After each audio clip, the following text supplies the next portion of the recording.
Gjykata çel seancën gjyqësore për çështjen me numër regjistri themeltar 166, fraksion 53, me palë kërkuese viktimën akuzuese Mirela Arçimandriti, Ines Leskaj, me të akuzuar Andrea Bregu për veprat penale parashikuar nga legji 120 dhe 121 paragrafi 2 të Kodit Penal.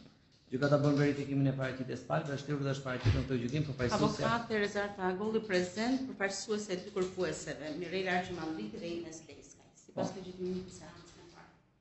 Ndërkohë vazhdon, kemi deklaruar mungesën e viktimave, mungesën e vullnetshme po. Vazhdon deklarimi i mungesës së viktimave, të cilat përfaqësohen, pra Mirela Arçimandriti dhe Ines Leskaj përfaqësohen nga avokatja e legjitimuar Rezarta Agolli. Është thirrur dhe është paraqitur i akuzuari. Generalitetet janë marrë nga seanca e kaluar, është thirrur dhe është paraqitur mbrojtësi të pandehurit Andrea Bregu, avokati. Altin Goxha prezent nderuar. Atëherë nga seanca e kaluar e kemi realizuar seancën e pajtimit? Jo, akoma. Nuk e kemi, pra s'kemi marrë asnjëherë vendim në lidhje me legjitimimi i Altin Goxhët është bërë nga seanca e kaluar. Por nuk është bërë pasi para ka paraqitur kërkesën për arrestimin e gjyqtarit. Pastaj në një seancë tjetër ka munguar përfaqësuesi i të akuzuarit. Nuk ka pasi seancë tjetër, jo, kemi njoftuar për një seancë tjetër. Ne kemi ardhur në datën Atëherë gjithsej janë zhvilluar 3 seanca, 9/2/2026 kur është bërë legjitimimi. Më fal, më vjen keq, po ne nuk kemi marrë njoftim që edhe një herë, seancën e kaluar keni qenë se keni në Po, kemi qenë. Prit. Atëherë ka qenë i akuzuari, juve nuk keni qenë. Akuzuari kërkoi të shtyrjen e seancës sepse kërkonte që të ishte prania juaj, ju ishit në një seancë në Fier. Më pas takimi mas sigurimit. Kjo nuk është herën e fundit. Kur përpara? Në herën e fundit që kemi qenë kërkuar për arrestimin e gjyqtarit. Jo. Proposta e saj është bërë një seancë tjetër. Okej, kërkoj ndjes, jam i pa. Jo, ta them. Atëherë seanca ka qenë datës 11/3, ka qenë i pranishëm, pra ka qenë seancë pajtimi, ka qenë dhe i pranishëm Rezarta Agolli, legjitimuar në seancën më përpashme, është thirrur dhe është paraqitur i akuzuari Andrea Bregu, duhet paraqes një kërkesë për shtyrjen e seancës sotme, sepse avokati Altin Goxha ndodhet në gjykim në gjykatën e Fierit sot në orën 11:30 dhe kishte pamundur të vinte. Depozitohet kërkesa e akuzuarit për shtyrjen e seancës. Gjykata në rrugë përjashtëmore pranon kërkesën e avokatit për shtyrjen e seancës, por theksohet se kjo kërkesë nuk duhet përsëritet më. Gjykata ka caktuar seancën me datën 28/4/2026. Jam i keq kuptuar nderuar, kërkoj ndjes, është vërtet këtu kam menduar që ishte seancë para se të ishte seanca e fundit. Është e vërtetë ajo. Tani, duke qenë se është seancë para pajtimore, normalisht duhet të ishte pranishme dhe në fakt ne kemi kërkesë para prake nderuar. Po.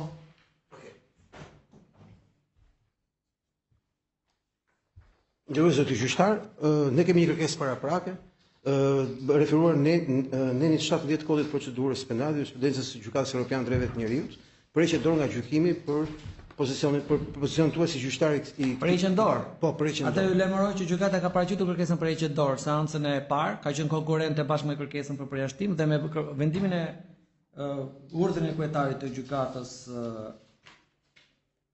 shkallës parë të jurisdiksionit përgjithshëm Tiranë është miratuar refuzimin e informacion për këtë, duhet të ishim mjaftuar për këtë. Atëherë dosja është në sekretarinë e gjykatës, në çdo lloj momenti, duke qenë se dosja është publike, ju keni një sekondë mos të pre. E bët kërkesën, atëherë po ju ja përgjigjen. Duke parë dosja ndodhet në sekretari dhe ju mund të konsultoni në çfarë do keni akses domosdoshmë të pakushtozuar në çdo lloj momenti. Nuk është detyra ime, për sa kohë ju keni munguar, nuk e kam komunikuar. Nuk kam një vendim që paraqet këtë të dhënë. Atëherë unë po ju them që është në dosje. Po pra, po nuk kam një vendim që ka këtë të dhënë. Domethënë, unë kam një vendim që unë them që informacioni është në dosje. Nderuar, po unë do të isha informuar për këtë që si avokati i Nga kush do të ishte informuar për sa kohë?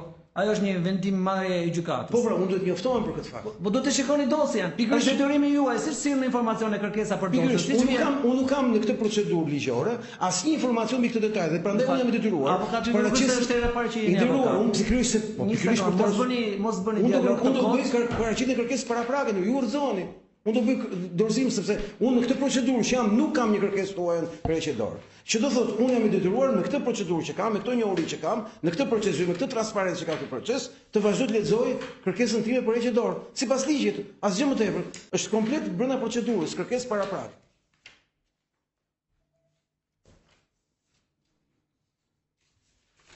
Atëherë me datën 13/2/2026 jam njohur me kërkesën e atëherë gjykata lexon vendimin e kryetarit të gjykatës së lartë, të kryetarit të gjykatës së Tiranës me datën 13/2/2026. Në datën 13/2/2026 jam njohur me kërkesën e gjyqtarit Gentian Jajolli, i cili kërkon heqje dorë nga gjykimi i kërkesës penale me datë regjistrimi me numër akti 53 me datë regjistrimi 5/12/2025 që përket viktima akuzuese Mirela Arqimandriti, Ines Leskaj, i akuzuar Andrea Bregu. Objekti akuzan e 120-121 Kodit Penal. Gjyqtari zoti Gentian Jajolli ka paraqetur kërkesë për heqje dorë nga gjykimi i kësaj çështje me arsye se në vitin 2017 ka qenë detyrë e këshilltarit ligjor kandelar, si është angazhuar si ekspert trajnues për të drejtat e viktimës në Komitetin e Helsinkit dhe për këtë angazhim është përblyer nga Sorosi. Në seancën e datës 9/2/2026 akuzuari Andrea Bregu ka paraqetur një kërkesë për përjashtimin e tij si gjyqtar nga çështja më sipërme, duke pretenduar se meqense është angazhuar si ekspert pranë Komitetit të Helsinkit dhe ky i fundit është financuar nga Sorosi, mund të ketë mundësi për të qenë jo i paanshëm këtë gjykim. Në këto kushte dhe në bazë për zbatim të nenit 17.1 shkronjata të Kodit Procedurës Penale për të shmangur çdo lloj paragjykimi të palëve këtë proces, kërkon heqje dorë nga gjykimi i mëtejshëm i çështjes. Bazuar në arsyetimin e kërkesës dhe përmbajtjen e akteve të dosjes gjyqësore, shmoj se parimi i paanshmërisë në gjykim duhet të shurtohet nëse ekzistojnë fakte bindëse, të cilat ngjallin dyshimin mbi njohurinë e gjyqtarit gjatë procesit gjyqësor. Sa më sipër shmoj se kërkesa e gjyqtarit zotit Gentian Jajolli për heqje dorë nga gjykimi i çështjes penale me numër 53 akti datë regjistrimi 5/12/2025 nuk qëndron dhe nuk duhet pranuar, pasi nuk është në përputhje me nenet 72-73 të Kodit të Procedurës Civile ka shkruar gabimisht, po duhet të jetë Kodi i Procedurës Penale. Për këtë arsye, bazuar në 72 dhe 73 të Kodit të Procedurës Civile, vendosa mospranimin e kërkesës për heqje dorë nga gjykimi i kësaj çështje të gjyqtarit zoti Gentian Jajolli dhe vazhdimin e gjykimit prej tij Tiranë më 13/2/2026. Kërkohet në jepet një kopje, ne nuk jemi me këtë akt, i cili është thelbësor. thelbësor. Atë kërkesat bëhen në sekretari, të bëhen kopje, bëni kërkesën. Nëse kërkoni kopje të njësuar duhet bëhet pagesa, nëse kërkoni Ky dokument është pjesë e dosjes gjyqësore apo jo? Patjetër. Më fal, po si ka një dokument dhe ne nuk mund të jemi mund të marrim kopjen sipas ligjit. Duhet të Duhet të jepet edhe palës tonë sipas ligjit. Duhet të japësh kopja. Më fal, pala nuk ka pasur kërkesa. Dosja është në sekretari dhe ju mund të konsultoheni. Një dokument që vetëm dosje. Çfarë pretendimesh ke nga gjykata? Çfarë kërkese në këtë pikë nga gjykata? Qëndron kërkesës apo jo? Po, pikërisht apelata. Atëherë gjykata rozon kërkesën, pasi kjo kërkesë është bërë. bërë. Dëgjuar kërkesën. A thatë që bëni kërkesën për përjashtim? Po se keni dëgjuar kërkesën tonë. A thatë që bëni kërkesën për heqje dorë. dorë? Kemi marrë punë me atë. Atë do të kërkesën për heqje dorë. A thatë që doni të bëni kërkesën për heqje dorë? Po, s'keni lënë ta bëj. Po, ai thatë se bëj sa tani. Më fal, po unë do ta lexoj nderuar. Po si kërkoj për heqjen dorë? Unë po i lajmëroj që është bërë që sipas ligjit jam do lexoj letrën time. Që e kam sipas ligjit, jo do depozitohet nderuar. Unë do depozitoj, do ta lexoj mikrofonin këtë kërkesë. Po, sa po e lexuat? Ku kam lexuar gjë unë nderuar? A thatë deri tash i kërkoj për heqjen dorë? Unë kam filluar fjalën, s'kam marrë asgjë. Okej, mbaroj. Objekti kërkesë për heqje dorë vullnetare nga gjykimi për shkak të ekzistencës së rrethanave që krijojnë dyshim të arsyeshëm mbi paanshmërinë në kuptim të nenit 17.1 të Kodit të Procedurës Penale, standardet vendosur nga Gjykata Evropiane për Drejtat e Njerëzit, rrethanat. Objekti i çështjes lidhet me vlerësimin penal të deklarimit publik nga individ që përfitojnë pagesa nga organizata jo qeveritare të financuara nga Fondacioni Shoqëri e Hapur. Ndërkohë, sipas deklaratave zyrtare të interesave privat, ju keni pasur një angazhim profesional si ekspert i paguar nga Komiteti Shqiptar i Helsinkit, organizatë që operon në të njëjtën ekosistem financiar. Kjo krijon një situatë ku çështja që gjykohet lidhet drejt për drejt me një kategori marrëdhënies profesionale dhe financiare, në të cilën ju keni qenë i përfshirë duke krijuar një mbivendosje faktike midis objektit gjykimit dhe kontekstit tuaj profesional. 3. Standardet e Gjykatës Evropiane të Drejtave të Njerëzit dhe interpretimi. 1. Parimi i dukjes së drejtësisë. Del Court v Belgjum. Gjykata Evropiane ka theksuar se drejtësia duhet jo vetëm të bëhet, por duhet të duket që bëhet. Interpretimi praktik i parimi është i qartë, edhe nëse një gjyqtar është subjektivisht i paanshëm. Procesi cënon në 1/6 nëse nga jashtë krijohet një dyshim i arsyeshëm për paanshmërinë. Në këtë rast, për një vëzhgues të arsyeshëm ekziston pikërisht një dyshim i tillë, pasi gjyqtari ndodhet në një kontekst faktik që po gjykohet. 2. Testi objektiv i paanshmërisë. Piersak v Belgjum. Gjykata Evropiane e Drejtave të Njerëzit ka vendosur se paanshmëria nuk vlerësohet vetëm nga qëndrimi personal i gjyqtarit, por dhe nga fakti se ekzistojnë rrethana që mund të krijojnë dyshim të arsyeshëm. Interpretimi në këtë rast nuk është nevojshme të provohet që gjyqtari është i njanshëm. Mjafton që një vëzhgues objektiv thotë, ky gjyqtar po gjykon në situatë ku ai vetë ka qenë i përfshirë. 3. edhe perceptimi mjafton. De Kuber v Belgjum. Gjykata Evropiane e Drejtave të Njerëzit shkon dhe më tej. Edhe mungesa e njohshmërisë reale nuk është e mjaftueshme se ekziston pamja e njohshmërisë. Interpretimi, edhe sikur të supozohet që nuk ka asnjë ndikim real mbi vendimin, vetë fakti që gjyqtari ndodh në një pozitë krahasueshme me palët krijon një problem juridik. 4. Besimi i publikut. Capriano v Cyprus. Gjykata thekson se besimi i publikut në drejtësi është një element thelbësor i një procesi të rregullt. Interpretimi në një proces ku publiku mund të perceptojë se gjyqtari vendos me një çështje që prek edhe kontekstin e tij personal, cënon vetë besimin në drejtësi. 4. Lidhja me rastin konkret. Në këtë çështje ekziston një situatë specifike, padia bazohet mbi vlerësimin e një kategorie marrëdhëniesh financiare ose fondacion, ndërkohë gjyqtari ka pasur një rol të paguar brenda të njëjtit sistem. Kjo krijon një strukturë ku çdo vendim i themelin e çështjes ndikon në mënyrë si vlerësohet publikisht kjo kategori, edhe përjedhoi prek edhe kontekstin ku gjyqtari ka qenë i përfshirë. Sipas standardit të Gjykatës Evropiane të Drejtave të Njerëzit, kjo është e mjaftueshme për të krijuar një dyshim të arsyeshëm i pamshmërisë. Përfundimi, në kuptim të nenit 17.1 të Kodit të Procedurës Penale dhe jurisprudencës e konstituar nga Gjykata Evropiane e Drejtave të Njerëzit, në këtë rast nuk kërkohet provohet një anshmëri reale, mjafton që ekziston një situatë ku një vëzhgues i arsyeshëm do të vinte në dyshim pa anshmërinë e gjykimit. Kjo situatë është e pranishme, përsa mosipër kërkoj që ju si gjyqtar në respekt të detyrimit ligjor dhe standardeve europiane të një procesi të rregullt, të referoni vendimeve të Gjykatës Evropiane të Strasburgut dhe të bëni kërkesë drejtuar kryetarit të gjykatës për heqjen dorë nga ky proces. Faleminderit nderuar. Atëherë ju e përmendet në emrin 17. Atëherë cila është baza, domethënë cila është pika? Ta u lexoj. Në 17 heqja dorë, gjyqtari ka për të hequr dorë nga gjykimi i çështjes konkrete kur ekziston shkaqe të tjera të rëndësishme një anshmërie. Atëherë, duke se kërkesa për heqjen dorë është paraqitur, gjykata vendos dorëzimin e kërkesës. Unë kam paraqitur kërkesën time për heqjen dorë me të njëjtën bazë ligjore. Kështu që nuk kam asnjë, unë mendoj që nuk kam asnjë detyrim më ligjor. Unë mendoj që kam respektuar detyrimin tim ligjor, kështu që është e kotë që të flas për anshmërinë time. Ne deklarojmë që gjatë gjithë procesit gjyqësor do të konsiderojmë të njëanshëm gjithë qëndrimet tuaja nga ky moment deri në fund, pavarësisht vendimit që do jetni, sepse çdo vendim që do merrni do ndikojë pikërisht nëse ju vetë do të prekeni nga kjo çështje apo jo, për raport me faktin që akuza është bërë nga dy palë që thonë që Andrea ka shpifur për ne sepse ka deklaruar që ne jemi mercenarë të Sorosit, sepse organizatat tona janë paguar nga Sorosi dhe ne nëpërmjet organizatave jemi paguar dhe në gjithë pozitë ndodhen që në vitin 2017. Për këtë arsye ne do të vazhdojmë të konsiderojmë të gjithë pozitë ndodhem unë, bara ndodhen në pozitën e identike. Jo të akuzuar, të akuzuese. Identike. Unë ndodhem në pozitë akuzuese? Pse?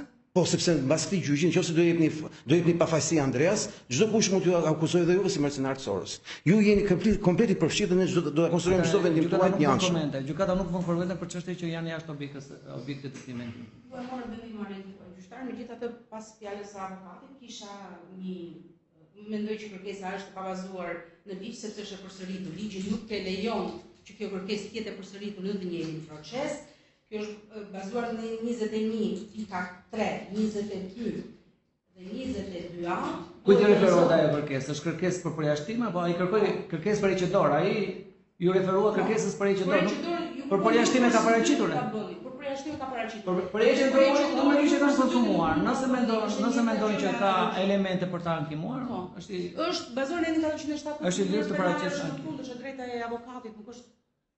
Atëherë, duke qenë se nuk ka kërkesa të tjera paraprake, atëherë kjo është seancë pajtimi. Normalisht në seancën e pajtimit duhet të jetë e pranishëm viktima akuzuese dhe pa praninë e avokatëve normalisht duhet të zhvillohet seanca e pajtimit. Çfarë lloj informacioni që bëhet në këtë, domethënë dhe çfarë lloj debati që bëhet në këtë lloj seance, e para nuk paragjykon çështjen, pasi kjo seancë ka synim të arri një marrëveshje dhe pajtimi midis palëve pa kaluar në fazën e shqyrtimit gjyqësor, kështu që çfarëdo lloj deklarimi që bëhet nuk mund të përdoret në fazën e më pashme ku do të shqyrtohet pastaj eventualisht kërkesa e palës akuzuese. Atëre janë të pranishme? Jo, nuk janë të pranishme. Unë do t'i lajmëroj nëse do duan që të realizojnë seancën e pajtimit, ndërkohë dhe nëse mund ta realizojmë jashtë edhe me avokatët, me marrëveshje këtu. Unë nuk angazhohem në asnjë seancë pajtimi sepse ligji thotë do të jetë vetë person. Kush dha vetën e fjalës për të folur? Kërkoj ndjes, mu duk sikur ju dha drejtën asaj. Ju ja u dha drejtën asaj që të drejtoj mua. Ju ja dha, nuk e ndërpret. Ajo më drejtua mua fizikisht. Avokat juve nuk është se jeni avokat i ri, nuk Unë jeni avokat i ri. monopolistas. Atëherë keni parasysh që do t'ja japi gjykata fjalën? Ma dhe i nderuar, e bëri. Jo, nuk ta thash, nuk ta thash. Duke mos e hequr se Mos po të pak, mos po të pak. Jam avokatja, se nuk jam. Më falni, i nderuar që u drejtova fizikisht përballë, kështu janë pozicionet këtu. Atëherë sot nuk janë të pranishme, unë do t'i lajmëroj që të jenë të pranishme në seancën e pajtimit, nëse do realizohet dhe do kenë dëshirë të kryen këtë pajtim. Ndërkohë, i qëndroj përsëri fjalës që thash më përpara, që nëse ne edhe jashtë dyerve të gjykatës arrim një marrëveshje, mund ta paraqesim para gjykatës. Faleminderit. Fjala për avokatin?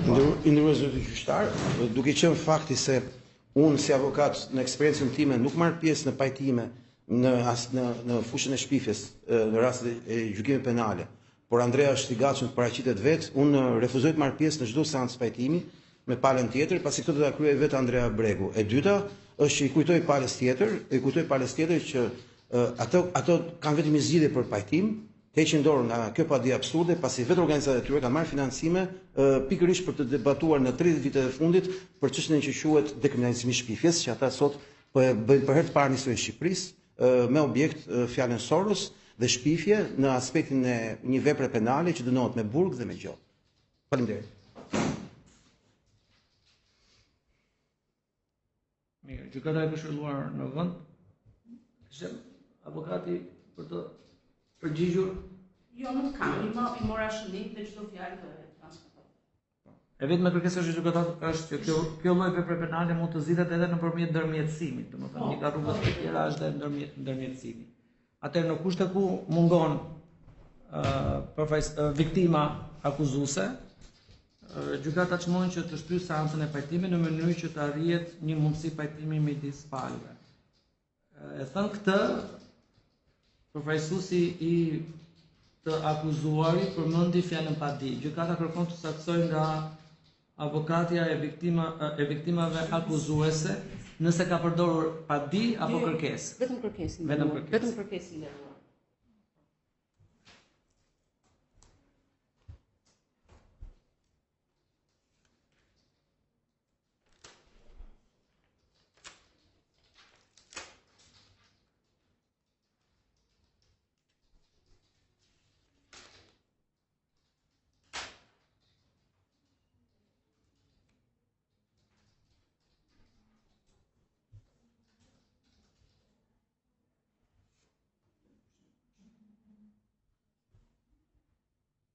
Atëherë, në datë 4 qershor,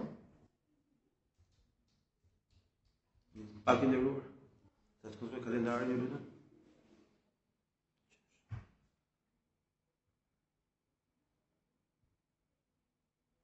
Në orën 12 duhet jem në një gjyq në Lushnjë, në gjykatën e Lushnjës.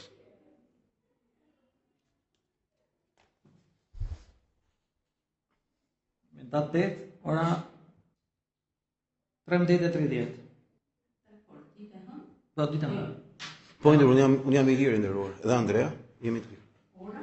Atëherë në datën 8 qershor, Ora 13:30. 8 qershor. Ora 13:30 apo? 13:30. 13. Atëherë para të gjitha morën dieni, ta bëjmë njoftimin e viktimave akuzuese apo merrni përsipër ju? Marr përsipër unë nderuar. Atëherë të gjitha palët prezant morën dieni, seanca e ardhshme është me datë 8 qershor, ora 13:30. Mirupafshim.